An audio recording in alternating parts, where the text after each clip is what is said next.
Hello everyone, welcome back in my YouTube channel.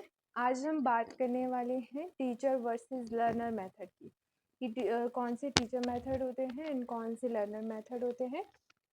इससे पहले अगर आप मेरे चैनल पर न्यू हैं और आप स्ट्रक्चर वे में यूजीसी नेट एग्ज़ाम की प्रिपरेशन करना चाहते हैं तो आप मेरे चैनल को सब्सक्राइब कर सकते हैं, टेलीग्राम चैनल को।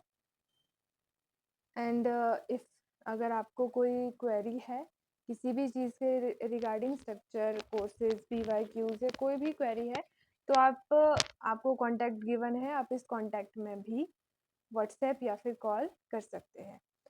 तो लेट्स स्टार्ट टुडेज टॉपिक जो हमारा है टीचर वर्सेस लर्नर मेथड का। तो अगर मैं टीचिंग की डेफिनेशन के बारे में आपसे बात करूं तो teaching is a purposeful process that has a close relationship with learning. Teacher का क्या है? क्लोज रिलेशनशिप है लर्निंग के साथ। It is a planned activity in which teacher learner and other variable like educational aids are combined together to attain some predetermined goals. मतलब जो teaching आपकी है वो एक प्लान्ड एक्टिविटी होती है जिसमें teacher and learner and other variables जैसे आपके एजुकेशनल एड्स हो गया। एजुकेशनल एड्स में आपके पास आता है मीडियम जहाँ से आपको टीचर पढ़ा रहा है। जैसे अगर मैं इनिशियली बात करूँ तो जो हमारा one of the most popular lecture method है जहाँ पर टीचर क्या है चॉक एंड टॉक मेथड से आपको पढ़ाते हैं। नाउ आज के टाइम में एजुकेशनल एड्स आ गया है। एजुकेशनल एड्स का मतलब है जहाँ पर ऑनलाइन रिसोर्सेज का यूज़ करके टीचर आपको पढ़ाते हैं। तो टीचिंग एक ऐसी प्लान्ड एक्टिविटी है जहाँ पर टीचर लर्नर और वो रिसोर्स जो कि आपका कुछ भी हो सकता है, ठीक है, ऑनलाइन एंड ऑफलाइन कुछ भी, इकट्ठे होकर एक प्री डिटरमाइंड गोल, जैसे मानकर चलो आज मैंने आपको टीचर वर्सेस लेक्चर मेथड पढ़ाना है तो ये हमारा क्या है प्री डिटरमाइंड गोल है जिसको हमने आज कवर करना है with the help of educational aid के थ्रू हम इसको कवर करेंगे। होप आपको टीचिंग की डेफिनेशन क्लियर हो गई होगी। अब बात करते हैं टीचिंग कितने तरीके से की जाती है। तो टीचिंग हमारी तीन टाइप से है। First one is formal. Formal teaching आपकी वो टीचिंग है जहाँ पर हम फॉर्मली, जैसे आप स्कूल्स में जाते हो, यूनिवर्सिटीज़ में जाते हो पढ़ने के लिए, जहाँ से आपको कोई डिग्री मिलती है, वो आपका फॉर्मल एजुकेशन है। Non formal is just like formal education but less formal. मतलब जहाँ पर आप किसी प्लेस पर नहीं जा रहे हो, कहीं स्कूल नहीं जा रहे हो, यूनिवर्सिटी नहीं जा रहे हो, बट स्टिल आप किसी कोर्स में एनरोल्ड हो, वहाँ से आप कर रहे हो। नॉन फॉर्मल का आप एग्जांपल समझ सकते हैं जैसे डिस्टेंस लर्निंग की जाती है इग्नू के थ्रू, आपका आईसीड्यूल के थ्रू एंड सो ऑन। वो सारा का सारा क्या है हमारा नॉन फॉर्मल एजुकेशन है। And after that informal education. Informal education हमारा होता है जो हम अपने फ्रेंड्स, अपनी फैमिलीज, अपने कलीग्स, इन सब से सीखते हैं, हम उसे इनफॉर्मल टीचिंग कहते हैं।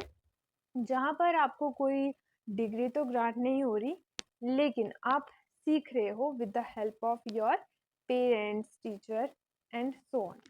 ठीक है, होप आपको formal, non formal and informal के बीच चीज़ें क्लियर हुई होगी। इससे काफ़ी ज़्यादा क्वेश्चन नेट में पूछे जाते हैं।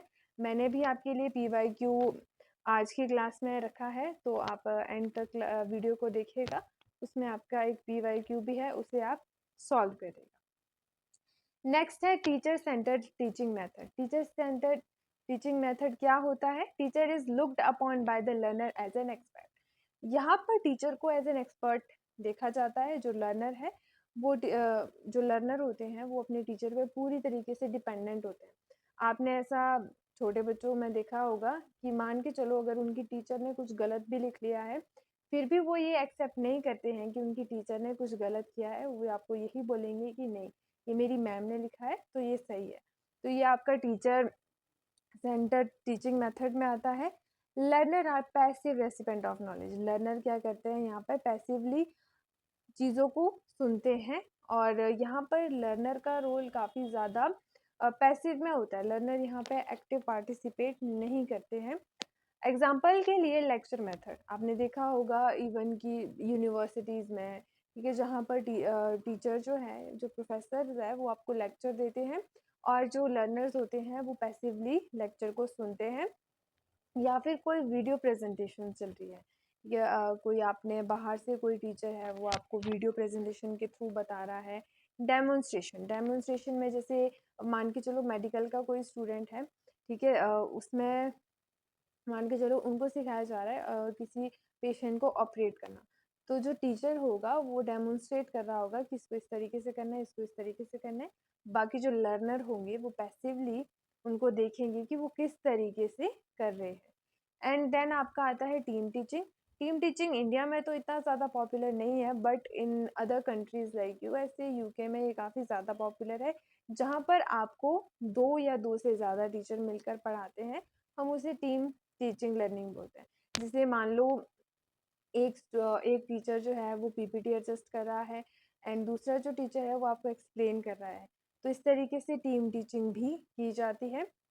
अब आते हैं हम next, teacher centre learning method, sorry, teacher centre teaching method. Teacher centre में कौन कौन से मेथड आते हैं? First one is your lecture method, one of the most I think popular भी आप इसे कह सकते हैं, पॉपुलर मेथड है लेक्चर मेथड, जहाँ पर चॉक एंड टॉक के थ्रू टीचर आपको पढ़ाते हैं। और और आपने देखा होगा 90% अभी भी इसी मेथड से आपको पढ़ाया जाता है, जहाँ पर स्टूडेंट जो है वो पैसिवली टीचर को सुन रहे होते हैं।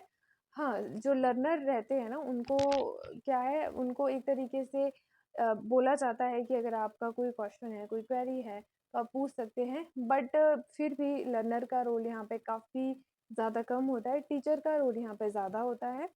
And second is a team teaching method. जैसे कि मैंने आपको पहले बताया, टीम टीचिंग मेथड में दो या दो से ज़्यादा टीचर आपको मिलकर पढ़ाएंगे और एक टीचर आपको मान लो चेक कर रहा है कि किस तरीके से आप रिस्पॉन्ड कर रहे हैं, और एक टीचर पीपीटी एडजस्ट कर रहा है और एक टीचर आपको पढ़ा रहा है।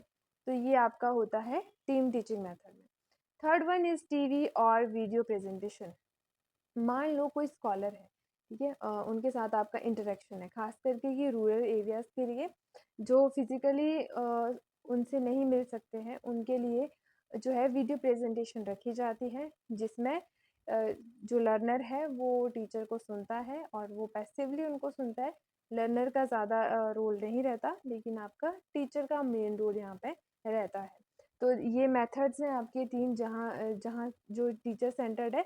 और कई बार इससे क्वेश्चन बन जाता है कि कौन सा टीचर सेंटर्ड है, कौन सा लर्नर सेंटर्ड है।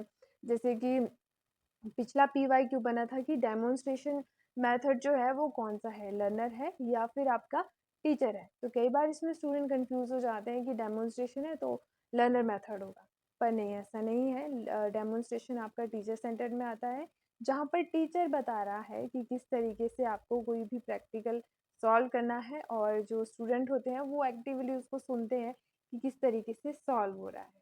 तो आई होप आपको टीचर सेंटर्ड टीचिंग मेथड समझ आया होगा। नेक्स्ट हम आते हैं लर्नर सेंटर मेथड की तरफ। ठीक है, लर्नर सेंटर में क्या होता है, जो इंस्ट्रक्टर होता है वो दोनों होते हैं, टीचर भी एंड लर्नर भी एट द सेम टाइम। यहाँ पर जो लर्नर का रोल है वो भी एक्टिवली बढ़ जाता है। Learner at the centre of the learning, learner जो है यहाँ पर सेंटर पॉइंट बन जाता है। एंड जो इससे हमने पिछला किया था टीचर सेंटर, वहाँ पर टीचर जो है वो आपका सेंटर ऑफ लर्निंग है। This means that a learner or student is responsible for learning while the tutor is responsible for facilitation the learning. यहाँ पर क्या है, जो लर्नर है या स्टूडेंट है वो रिस्पॉन्सिबल होता है अपनी लर्निंग के लिए कि वो किस तरीके से सीख रहा है, किस तरह चीज़ों को ग्रैब कर रहा है। एंड ट्यूटर जो आपको पढ़ाने वाला है, टीचर है, वो रिस्पॉन्सिबल होता है कि वो अपनी लर्निंग को, जो आपको उससे लेक्चर डिलीवर करना है, उसको किस तरीके से प्रेजेंट कर रहा है। ठीक है, तो ये आपका आ जाता है लर्नर सेंटर्ड मेथड में। तो आई होप जो भी मैंने आपको बताया टीचर सेंटर्ड क्या होता है एंड लर्नर सेंटर्ड क्या होता है, ये आपको समझ आया होगा। इससे रिलेटेड कई बार ऐसा क्वेश्चन पूछ लिया जाता है कि लर्नर का एक्टिव रोल कौन से मेथड में होता है, टीचर में या फिर आपका लर्नर में। तो आपका लर्नर सेंटर में लर्नर का रोल एक्टिव होता है, टीचर का रोल भी अगेन उनका भी रोल एक्टिव होता है। पैसिव में टीचर नहीं जाता है, वो किस तरीके से आपको लेक्चर देना है वो यहाँ पे बताया जाता है। एंड टीचर में पूरी तरह से स्टूडेंट का रोल पैसिव बन जाता है और जो हमारे टीचर हैं उनका रोल एक्टिव हो जाता है। इसको याद रखने का इजी ट्रिक ये है कि आप टीचर सेंटर्ड में चॉक एंड टॉक मेथड को याद रख सकते हैं। उससे आपको सारी चीज़ें क्लियर हो जाएगी। जहाँ पर स्टूडेंट को रिस्पॉन्ड नहीं करना है, स्टूडेंट बहुत ना के बराबर रिस्पॉन्ड करता है, वो आपका टीचर सेंटर्ड। जहाँ पर लर्नर का एक्टिव रोल है, जहाँ पर स्टूडेंट एक्टिवली पार्टिसिपेट कर रहे हैं, वो आपका लर्नर सेंटर्ड मेथड में आता है। आपको लग रहा होगा काफ़ी सिंपल है, इससे क्या पीवाईक्यूज आते होंगे या इतने सिंपल कॉन्सेप्ट से भी पीवाईक्यूज आते हैं। तो जी हाँ, ऐसे कॉन्सेप्ट से भी पीवाईक्यू आते हैं। मैं आपको दिखाती हूँ कि किस तरीके से यहाँ से क्वेश्चन आपसे पूछे जाते हैं। तो एक आपके लिए क्वेश्चन है, open learning denotes. Open learning क्या होता है? अभी मैंने आपको बताया था फॉर्मल, नॉन फॉर्मल और इनफॉर्मल के बारे में। तो उसी से ये पीवाईक्यू आपसे पूछा गया है कि ओपन लर्निंग क्या है। अब देखिए, आपको ये पता होना चाहिए कि ओपन लर्निंग कौन सी टीचिंग मेथड में जाता है। फॉर्मल में जाता है, नॉन फॉर्मल में जाता है या इनफॉर्मल में जाता है। ठीक है, तो इसका आंसर है नॉन फॉर्मल। वो आपका नॉन फॉर्मल में जाता है, जहाँ पर आप डिस्टेंस लर्निंग से जो है टीचिंग सॉरी जहाँ पर आप डिस्टेंस लर्निंग से अपना जो भी कोर्स है, वो पर्टिकुलर कोर्स है, वो आप कर रहे हैं। तो देखिए, ऑप्शंस यहाँ पर है, flexibility with respect to time and space, और learning with open space, learning without any formal education, flexibility with respect to evaluation, learning with free of cost. तो ओपन लर्निंग में दी बेस्ट ऑप्शन यहाँ पर हमारे हो जाएंगे A and D. Correct answer यहाँ पे ए एंड डी है। कैसे? देखो, ए में आपका ए ऑप्शन बोल रहा है flexibility with respect to time and space.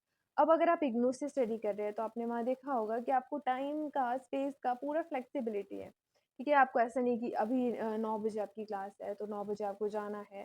तो इस तरीके से कोई रिस्ट्रिक्शन नहीं है, आप फ्लेक्सिबल हो टाइम टाइम के अकॉर्डिंग। बी ऑप्शन बोला है लर्निंग विद ओपन स्पेस। अब हमने बोला कि डिस्टेंस लर्निंग की बात हो रही है, तो किसी भी ओपन स्पेस में लर्निंग कैसे होगी? तो ये ऑप्शन आपका एलिमिनेट हो जाएगा।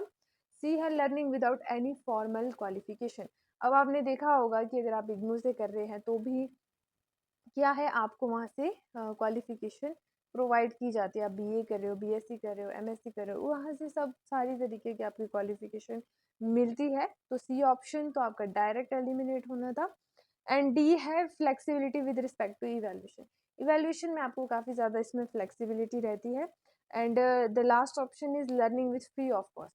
तो इग्नो, चाहे कोई ओपन डिस्टेंस लर्निंग है, चाहे कोई फॉर्मल लर्निंग है, फ्री ऑफ कॉस्ट आपकी ये लर्निंग नहीं होती है। यहाँ आपको कॉस्ट जो है वो चार्ज की जाती है। इसीलिए इसका दी बेस्ट ऑप्शन हो जाएगा ए एंड डी। आई होप मेरी ये वीडियो, छोटी सी वीडियो, आपको इन्फॉर्मेटिव लगी होगी और आपको समझ आया होगा कि टीचर सेंटर मेथड क्या होता है एंड लर्नर सेंटर मेथड क्या होता है। एंड जो ये टीचिंग के मेथड्स है, फॉर्मल, नॉन फॉर्मल, इनफॉर्मल, ये काफ़ी ज़्यादा इंपॉर्टेंट है, इससे क्वेश्चन बन जाते हैं। तो होप नेक्स्ट साइकिल में भी इससे रिलेटेड क्वेश्चन आपको देखने को मिले। तो thank you so much everyone. आपको मेरी ये छोटी सी वीडियो काफ़ी इन्फॉर्मेटिव लगी होगी। अगर आप स्ट्रक्चर वे में यूजीसी नेट एग्ज़ाम की प्रिपरेशन करना चाहते हैं तो आप मेरा टेलीग्राम चैनल भी ज्वाइन कर सकते हैं। टेलीग्राम चैनल का लिंक आपको प्रोवाइड किया गया है। साथ ही साथ अगर आपको कोई क्वेरी है, आपको कोई क्वेश्चन है यूजीसी नेट के रिगार्डिंग, तो आप इस नंबर पर कॉन्टैक्ट भी कर सकते हैं। तो thank you so much everyone.